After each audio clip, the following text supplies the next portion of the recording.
Assalamualaikum warahmatullahi wabarakatuh. Halo Sobat Misteri Sunyi Mencekam. Semoga Anda masih selalu setia bersama kami, channel yang setiap hari selalu menyuguhkan cerita-cerita misteri yang menarik. Dan kali ini kami akan berbagi sebuah kisah nyata misteri yang berjudul Teman Gaib Simbah Putri. Nenekku sebut saja Mbah Sukma. Beliau sangat menyayangiku. Tapi aku merasa biasa aja, tidak merasa disayang. Di umur beliau yang sudah 90 tahun lebih, beliau sudah tidak gesit lagi seperti sedia kala. Sering mengompol, merepotkan ibuku yang setiap hari mengurusnya. Saat aku berangkat kuliah, beliau selalu berpesan, "Banggain Simbah ya nak, semoga jadi anak yang sukses." Iya mbah. Simbahku ini punya 5 anak, 3 laki-laki 2 perempuan. Ibuku adalah anak terakhir, jadi ibu dan keluargaku yang tinggal dengan Simbah mengurus segala keperluannya di usia senja. Di usianya yang semakin sepuh, ia sering mengigau saat tidur. Semua saudaranya yang sudah tiada dipanggil. Aku merasa aneh dengan hal itu, kenapa yang sudah mati dipanggilin? Enggak yang masih hidup yang bisa bantu dia, kalau dia butuh bantuan apa gitu. Kata ibu, biasa, kalau sudah tua emang seperti itu. Baiklah. Pada suatu malam, beliau memanggil adiknya yang sudah meninggal. "Mo, Jarmo, tolongin aku Mo. Ada kerbau gede banget." "Eyalah Mo, kamu gak denger tau Mo. Aku minta tolong beneran ini. Kok nggak ada yang nolong?" Tiap malam Simbah selalu mengigau, entah adiknya, entah kakaknya, entah ibu bapaknya dipanggil, diajak ngobrol, dimintai tolong seperti itu. Kondisi itu berlangsung berbulan-bulan. Aku penasaran bertanya padanya, "Mbah, kalau malam kok manggil Mbah Parmo, ada apa?" "Lah, aku lagi di kebun, gelap. Gak ada siapa-siapa, cuma ada Parmo. Lah dimintai tolong kok diam saja," jawab Simbahku. Mimpi nih pasti. Ada kejadian aneh lagi selain itu. Simbah-simbah yang notabene suka minum hangat atau panas, kemarin-kemarin Simbahku minta es krim coba. Ya, aku kasih. Sehari bisa minta 2-3 kali es krim, sampai aku nyetok di kulkas.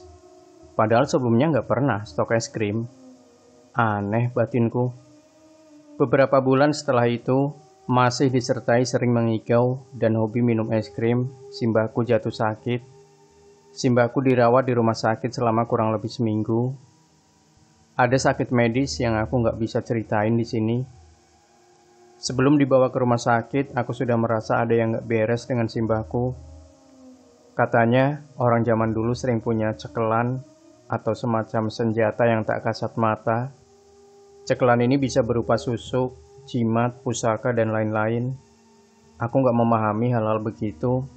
Cuma kadang aku ini rada sensitif dengan hal-hal bau-bau begitu. Rada peka lah ibaratnya. Gak cuma aku yang mikir ada something, tapi juga beberapa pihak keluarga. Pak Deku sampai tanya ke orang yang beliau anggap tahu, tapi nggak ada hasil, katanya nggak punya apa-apa. Ibuku tanya ke Simbah sampai berkali-kali nggak ada jawaban, diem aja kalau ditanyain. Aku coba tanya ke teman indigo, teman kuliah yang bisa melihat hal supranatural. Katanya ada tapi bukan cekelannya. Bukan cekelan yang sengaja dipasang, tapi sesuatu yang ikut Simbah secara tidak sengaja saat Simbah masih muda dulu, kata temanku. Anak kecil yang mengikutinya. Temanku tidak mau cerita nama atau wujudnya, hanya saja anak kecil ini ikut Simbah sudah sejak Simbah muda, sudah lama. Karena saking lamanya, anak ini gak mau pisah sama Simbahku. Simbah gak sadar kalau anak ini tak kasat mata. Simbah gak tahu kalau anak kecil yang diajak dia pulang itu bukan anak manusia. Temanku memperagakan ketika si anak ini ikut Simbahku pulang. Aku masih ingat sampai saat ini. "Mbah, aku ikut pulang ya." "Iya, ayo." Simbahku ternyata membawa anak itu pulang sampai saat ini. Anaknya nggak mau balik. Aku masih antara percaya dan tidak. Aku bingung. Saat di rumah sakit, simbahku selalu teriak-teriak memanggil saudara-saudaranya yang sudah meninggal. Aku merasa nggak enak dengan pasien-pasien lain. Anehnya kalau aku ke sana, aku kadang ngaji, ku bacakan Al-Waqiah dan surat Yasin, simbahku tenang. Sampai hari-hari selanjutnya, kalau aku nggak datang atau jatah jaga saudara yang lain, selalu didengarkan bacaan surah-surah dalam Al-Quran, beliau menjadi tenang. Aku nggak tahu ya, aku ngerasa ada yang nggak benar. Tenangnya beliau saat dibacakan Al-Quran, apakah itu memang beliau atau entahlah. Simbahku ini paling dekat denganku, ibaratnya aku cucu yang paling disayang. Saat menjaganya beliau sadar dan memandangku. "Gimana mbah?" tanyaku. Beliau geleng-geleng, simbahku saat itu sudah tidak bisa bicara dengan jelas. Hanya mengangguk, menggeleng, dan kata pendek. Ku coba ngobrol dengan beliau. "Mbah, Simbah lagi sama siapa?" Karena aku udah dengar cerita dari temanku yang indigo itu, jadi aku ingin memastikan. "Nggak ada siapa-siapa." "Beneran?" Mbahku cuma diam gelisah. "Yang nemenin Simbah, cowok apa cewek mbah?" "Cowok." Dek, merinding aku. Saat itu aku sendirian sama Simbah, ibu dan keluarga yang lain lagi di luar ruangan. "Sekarang anaknya di mana?" Simbahku nggak jawab, diem aja tapi raut mukanya gelisah. "Di mana mbak anaknya?" Simbahku masih diam. Perlahan kepalanya menoleh ke tembok sebelah. Matanya menatap tembok. "Itu anaknya." Ya Allah, astagfirullah. Kaget aku. Aku nggak lihat apa-apa di sana. Tembok kosong doang, nggak ada apa-apa. Simbahku masih menatap tembok kosong itu. "Mbah, temennya disuruh pulang. Nggak ada yang mau dia di sini." Simbahku diam. "Mbah, buruan temannya disuruh pulang." Aku sudah mulai emosi. "Nggak mau pulang," jawab Simbah. "Lah, kenapa nggak mau? Nggak ada yang minta dia di sini. Nggak ada yang ngajak semua orang. Nggak mau dia di sini," kata aku marah. "Maunya pulang sama aku." Simbahku jawab sambil tersenyum. Aneh. "Kalau mau pulang, pulang sendiri. Gak usah mengajak Simbah. Tempatnya beda," kata aku marah-marah entah kenapa. Aku benci anak ini. "Bah, disuruh pulang aja. Simbah tak temenin. Anaknya diminta pulang aja ya." Aku merajuk berharap keduanya paham akan permintaanku. "Gak mau," jawab Simbah singkat. Aku mulai menangis, sedih, takut, kecewa. Aku cerita ke ibu, kata ibu, "Ikhlasin nak." Ya Allah, aku belum mau jauh dari Simbah, aku belum bisa jadi apa-apa. Beliau yang selalu memberiku semangat. Beberapa hari di rumah sakit, akhirnya beliau pulang. Di rumah beliau sangat doyan makan, gak pilih-pilih makanan, padahal biasanya susah makan. Saat aku berangkat kuliah, beliau pesan, "Buruan pulang, semoga berhasil apa yang diinginkan."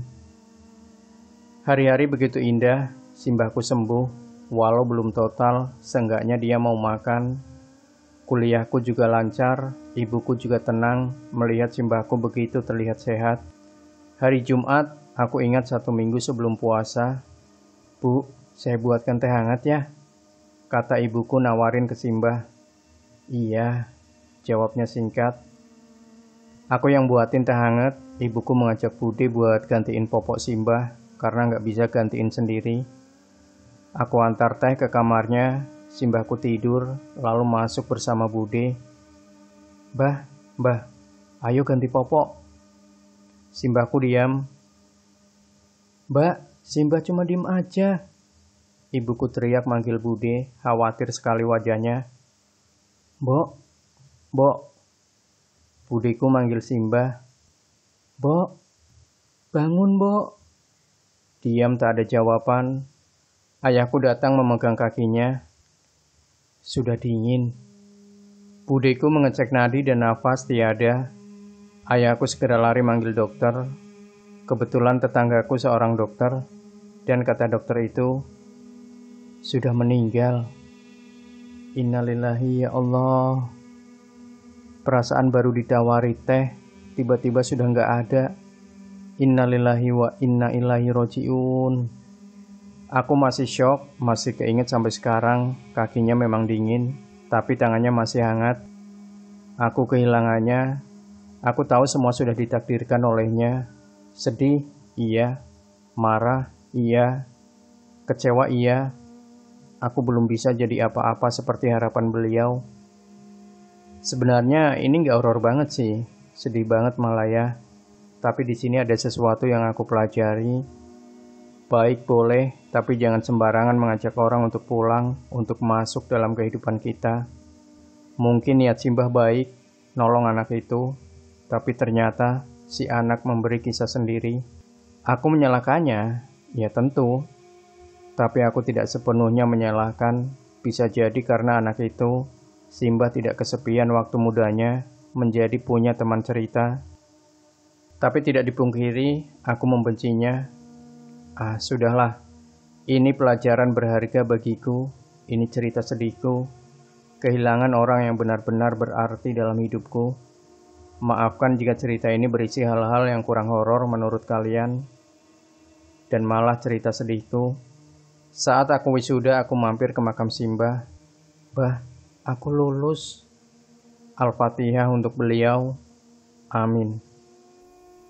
Demikian Sobat Misteri Sunyi Mencekam. Jangan lupa berikan komentar Anda, like, share video ini, subscribe channel Sunyi Mencekam, dan nantikan kembali cerita-cerita misteri terbaru dari kami. Wassalamualaikum warahmatullahi wabarakatuh.